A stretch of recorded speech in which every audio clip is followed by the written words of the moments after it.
Swaar kry is vir ons as mense baie moeilik. Ons hou daarvan dat alles maklik en gerieflik is en ons hou nie daarvan om te sukkel nie. Daarom is die gewone reaksie vanuit ons sondige harte, as ons begin swaar kry om daaroor te kerm en te kla. Ons is goed daarmee om te kla.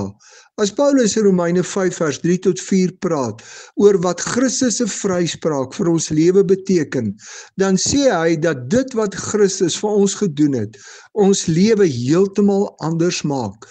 Ons kan nou baie bly wees as daar swaar kry oor ons lewe kom, want swaar kry leer ons om in ons geloof te volhard, om aan te hou glo.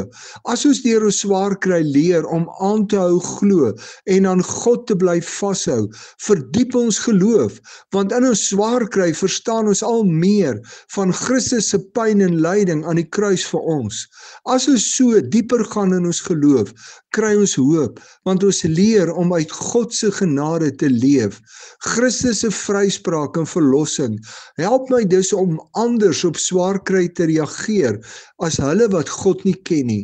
Wanneer ek anders reageer, sien die mense om my vir God in my lewe en ek groei in my geloof en my verhouding met God.